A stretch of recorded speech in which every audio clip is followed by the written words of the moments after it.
Emerald podcast series. Research that makes a difference.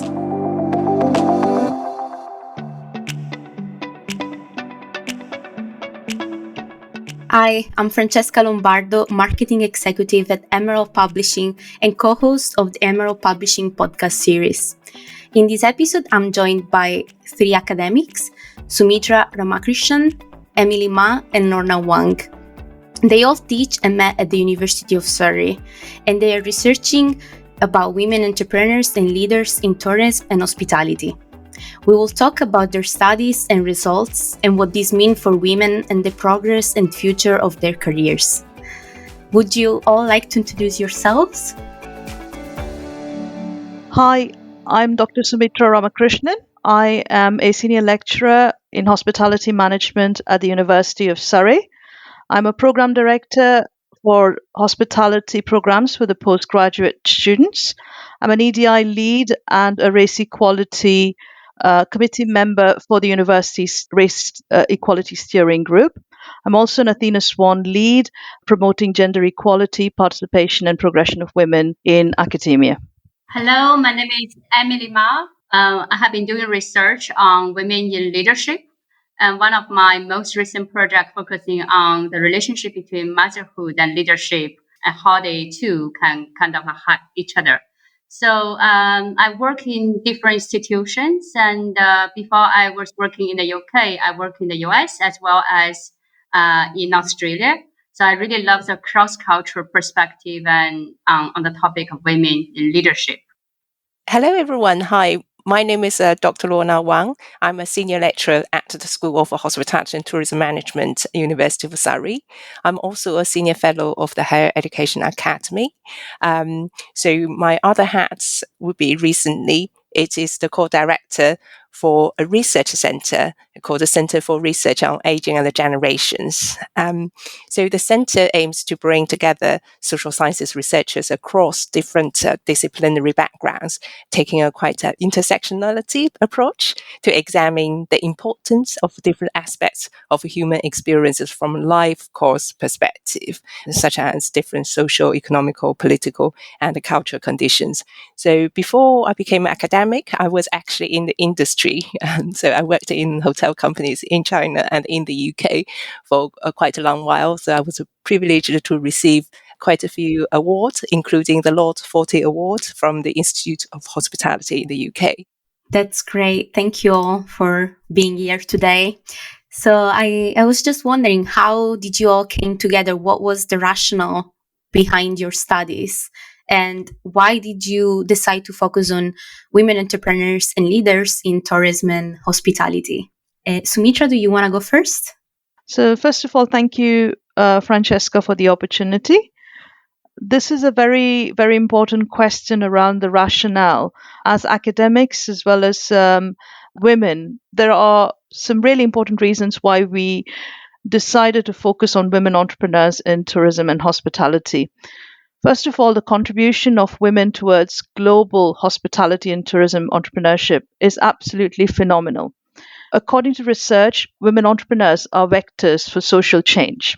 They simultaneously combine social, transformational, as well as financial objectives, and they not only create successful businesses, but they create successful hospitality and tourism communities. Women also in enterprise are increasing in numbers, and this is particularly noted post-pandemic. For example, in the US, almost half of startups in 2021 was by women, and this was all the more so for women of Black or African American heritage. So hugely important for women from across the spectrum. This is also noticeable for women in developing countries, where we see, according to the World Bank, that 8 to 10 million small and medium-sized businesses have at least one female owner. So it's a hugely important sector for women. It's a hugely influential sector for global tourism and hospitality. That said, although women are a significant majority, they are a weak majority.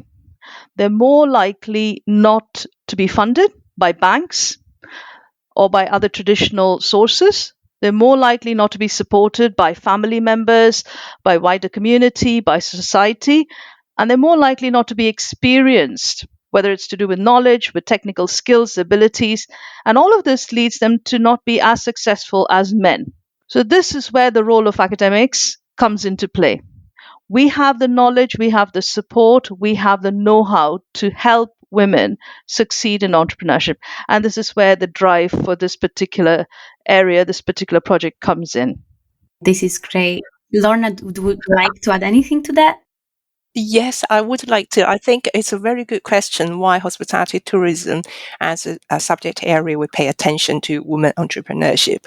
And in fact, according to one of the research carried out by Federation for Small Businesses, hospitality and tourism is a key sector for employment of women and is a more popular sector than most for women to set up their own businesses. So according to their research, it suggests that 31% of small businesses are owned by women, but that figure goes up, increases to 41% of small businesses are actually in the hospitality tourism sector. Hence the importance for us as educators, as researchers, as a part of the industry and society to pay close attention to this particular area of study. Right. Yeah. So this also involves what the roles are women fulfilling in tourism and hospitality then, and why you wanted to study that. Yes, definitely. That's part of that, and also about how to motivate and empower and support not just the current generation of women entrepreneurs, but to inspire the next generation of women entrepreneurs. Yeah, absolutely. Emily, would you like to add anything to that about the roles? Yeah, I totally agree with Lorna and Sumeetra. And actually, in one of my most recent study, we look into mentorship and leadership development of female top executive in hospitality and tourism. And they all agree that education play a very important role, and changing the perception of both current leaders as well as the future leaders are essentially important for us to create a better position for women to advance and work in the hospitality, tourism, event sectors. So as educator, we do feel there is great responsibilities in the job, and also there are also great opportunities that we can do to change the landscape of the current situation. Yeah, absolutely. And I really found it interesting when reading about your research, how you connected all of this about women's roles in leadership and entrepreneurship, but especially how this connects to motherhood. And can you talk about this and maybe give some examples and define also the mompreneurs? Yeah.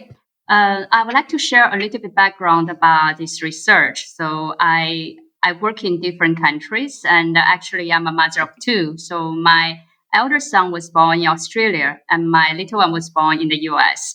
So I moved my job from Australia to the US, and I was teaching HR class. I look into the laws and regulations of different countries, and suddenly realized that in the US, they're not having an ideal maternity and paternity support system.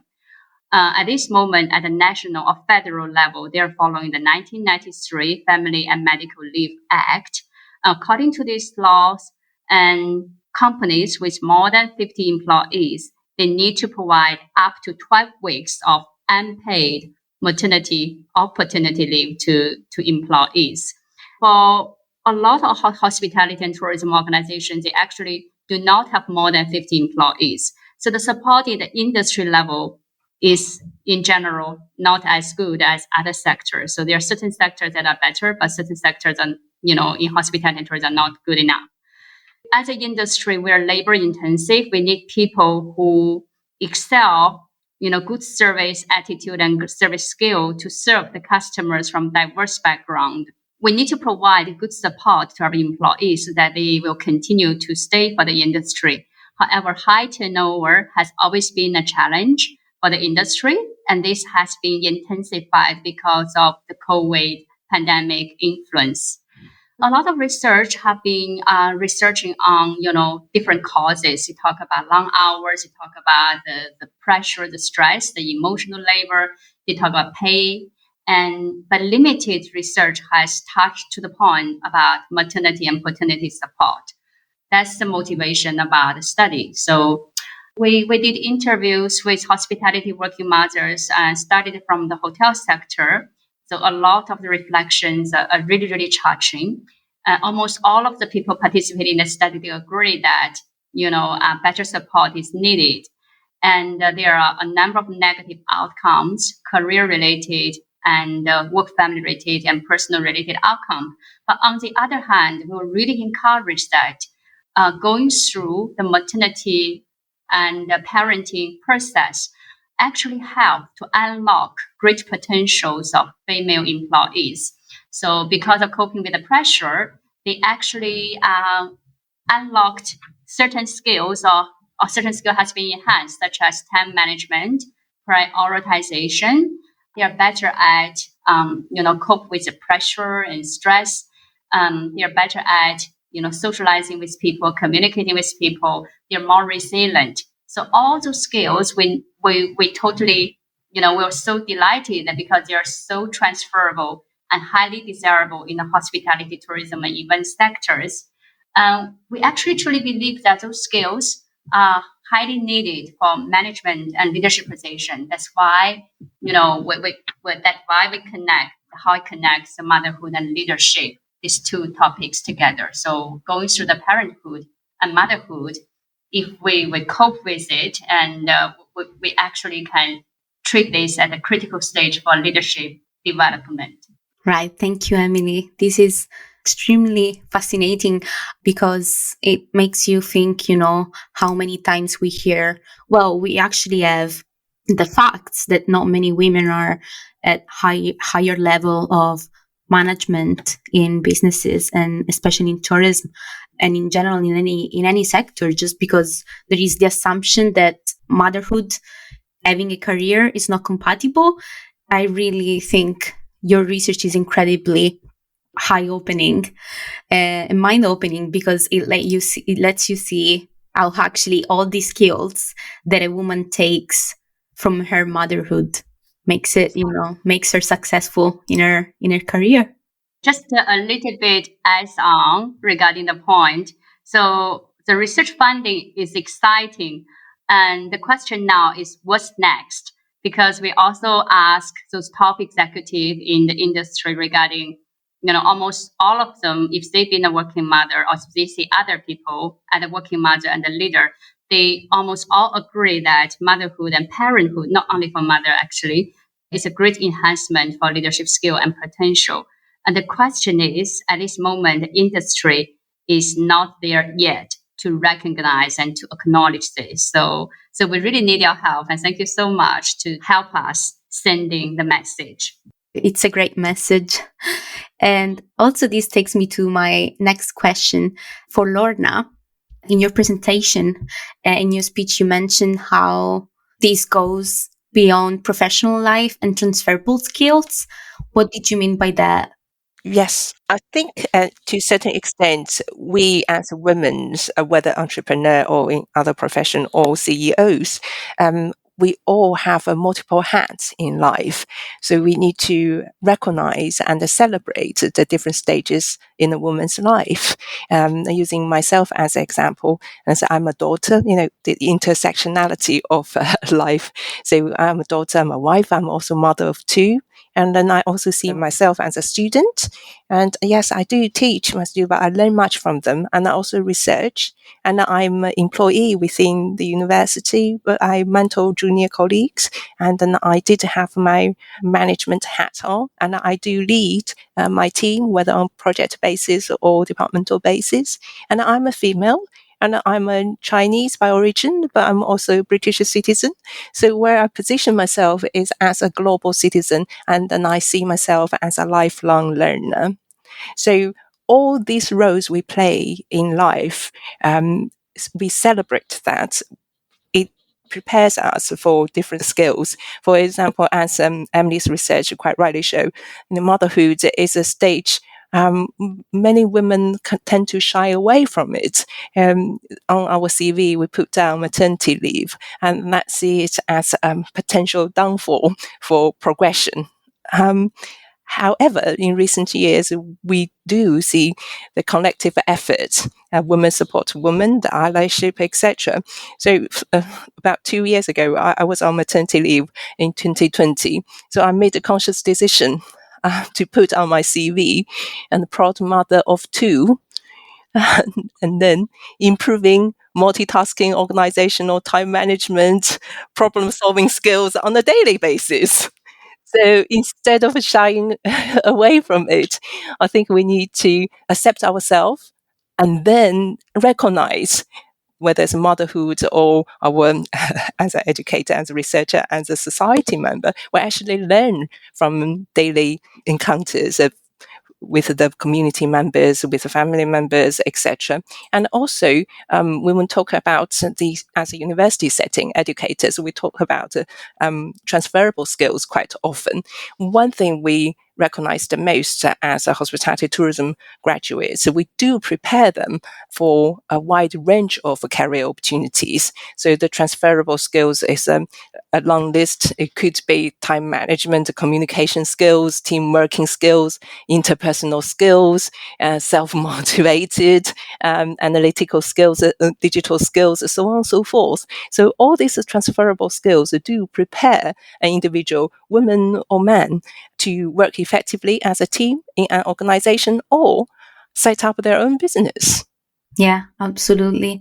And I feel like, as you know, as also Emily was mentioning before, it's a case of also how the governments and the state and the companies themselves are helping women in this. Because if they say, like, for example, in Italy, the maternity leave is 5 months, like mandatory, and here in the UK is the same, but at the same time is not paid 100% of the salary. So this makes women think and say, oh, okay, I want to have children, but what it's going to take, out of my career? And on top of that, on top of the pay and worrying about money, is also, would I face prejudice in face of this, in face of deciding to have a family?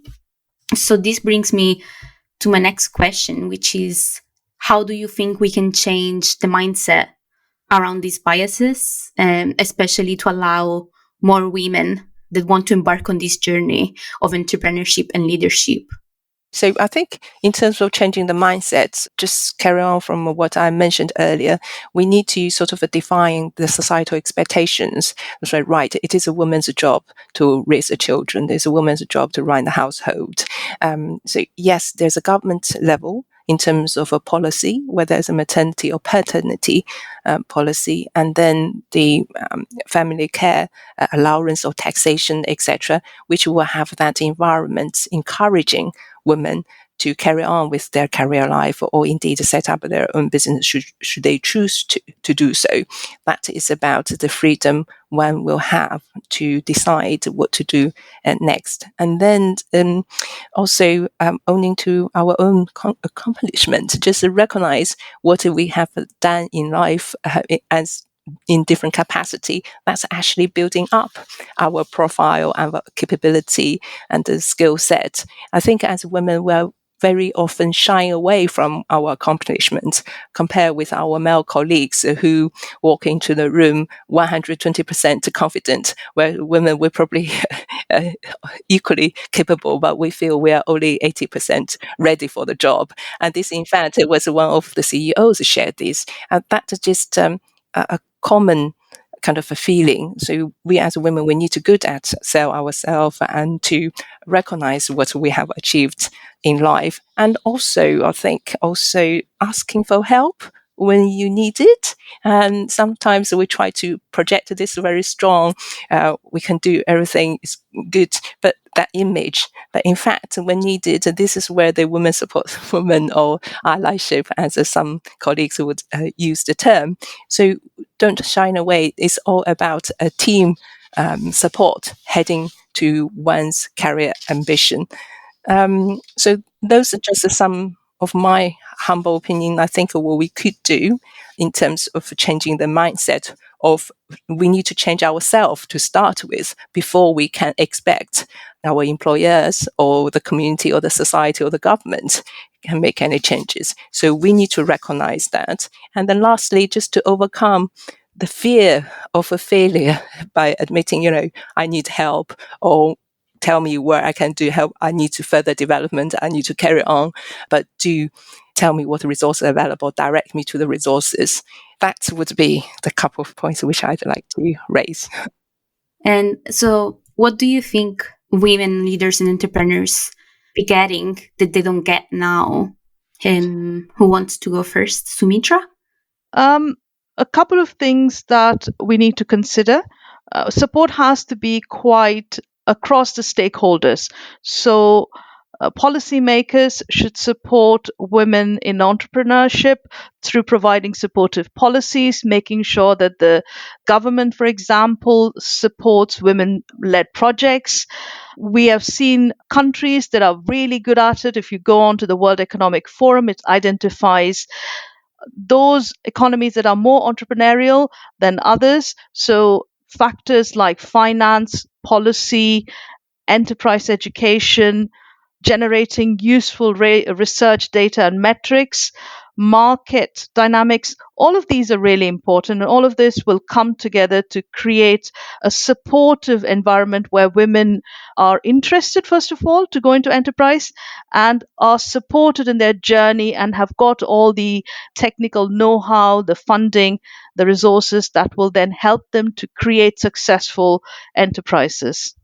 Absolutely. I feel like nowadays some people might get tired of hearing, about gender equality or the right the women don't have. And it makes me think, why are these people getting tired of women finally talking and, actually standing up for the rights that they should have had to begin with?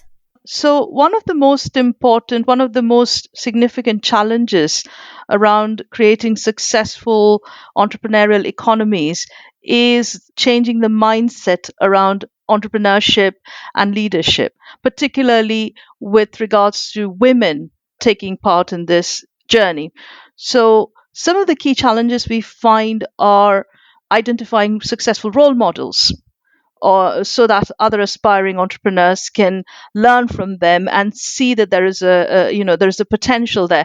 As President Obama said, that notion of yes, I can is very much supported by seeing people who are like you, who have had a similar experience in journey, like you in life, and it gives you that ability to look at role models and see the potential, the possibility to achieve like them. So having that showcase of successful role models, showcasing success stories and sharing it with policymakers and funders, so they recognize the importance of female entrepreneurs.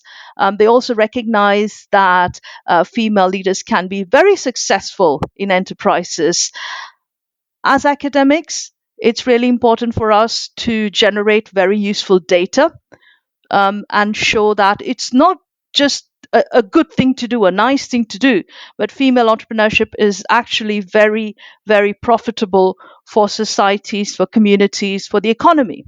And finally, show the impact of female entrepreneurship from a socio-cultural and economic perspective. So many communities struggle with challenges around, for example, patriarchal attitudes, where women feel that they're not able to participate in entrepreneurship, where women feel that they don't have the same opportunities as men.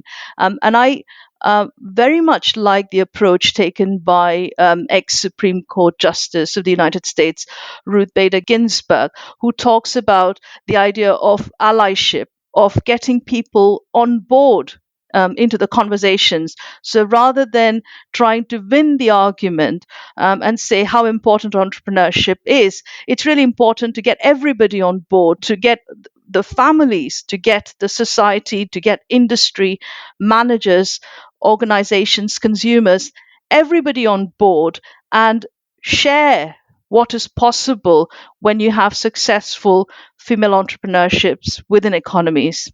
May I add something? Of course. So I want to recently, like Lorna mentioned, Sumeetra was also in that workshop. We did a Women in Leadership workshop, and we were really greatly encouraged. I want to highlight one thing that I feel really touched, because most of the attendees, like 85% of the attendees, would be female in that workshop. But we do have a few gentlemen mostly from our department, and they are very supportive attending the workshop.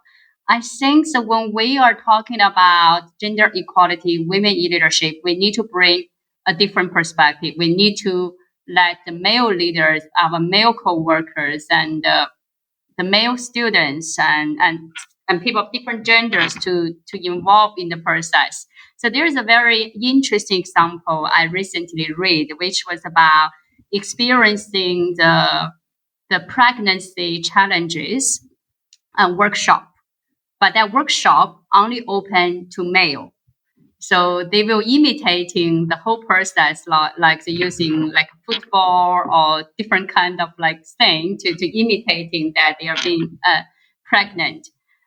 Encouraging fact is before, this workshop was initiated like 5 years ago. And at the very beginning, nobody want to participate. People just laugh.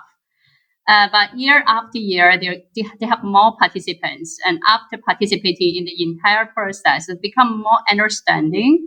And by bringing a different perspective, we actually, we have more understanding between each other. It's not just about talking. So when we are stepping into people's shoes, we become more perspective taking and more understanding as well. So regarding what we can do and what we can support, so this is back to your previous question.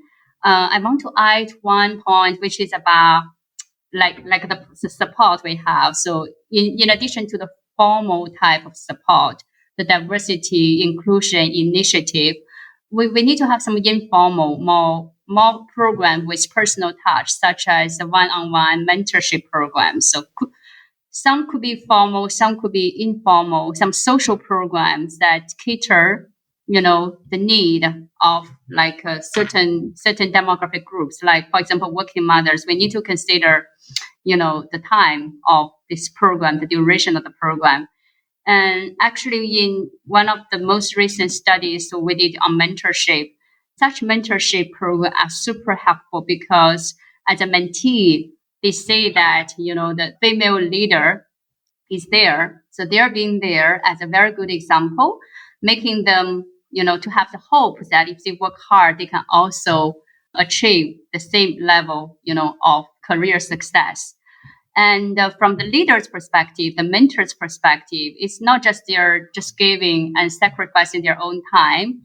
They also benefited from this process by going through the personal reflection, by helping others. They truly feel it's a delighted feeling of carry forward of the help they receive from others. And they also have a broader perspective for the newer generations, and they actually enhance their leadership skills and leadership potentials as well. And that's all for me. Yeah. And I feel this also answers to my question about education, because all of you mentioned how the support for women should start from there. So you mentioned the workshops, and what did you mean by the gendered approach to helping women in education? So the idea of gendered approach to enterprise education is not just creating a female-centric education. There are almost like two sides for this.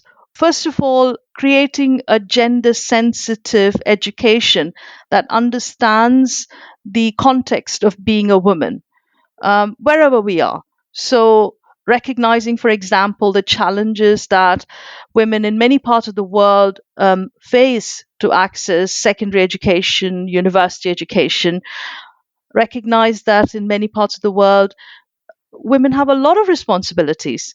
Lorna and Emily talked about different hats, being a mum, being a young carer, being a partner or a wife or a daughter, a leader. So having these different hats means that there are multiple responsibilities, and that brings in a completely different dynamic. So being sensitive to the needs of those who are coming into curriculum with very diverse needs and experiences and backgrounds, recognizing that there are also cultural barriers, whether it's stereotyping, patriarchy, choosing certain courses, deciding whether to go into enterprise or not, really depends on how society sees women as entrepreneurs. So understanding the challenges that are here. And the other side of the coin for me is gender sensitive curriculum, whether it is teaching in secondary schools or colleges or at university. How do we make sure that our curriculum is reflecting the people that we're teaching? So if we have 50% of our classes made up of women, how do we make sure that those women are represented in our teaching and learning? So creating, for example, content that is inspired by women, women writers, women leaders, using a lot of examples in our lecture slides, in our classrooms, bringing in speakers who are from a diverse range of backgrounds and ethnicity and gender. So, maybe a young black woman or an elderly white woman, or people with different backgrounds and experiences. So creating a rich diversity of female contributors, whether it is through research, whether it is through industry engagement, whether it is through our student experiences, so that the women in our classrooms feel inspired and they feel that entrepreneurship is something for them. Entrepreneurship is something that they can achieve in, and it has a huge amount of opportunities and potentials that will give them whatever their ambitions are in life. Yeah, thank you, Sumeetra. This is very inspiring, and I feel, as I said again, your research really, really inspired me. And do you have any final message that you want to share with the listeners? If I may chip in, I think now is better than ever for women to become an entrepreneur. To start with, I think we need to recognize people choose to be entrepreneur for different reasons, men or women. For some, it's, I can't find a job, so I set up my own business.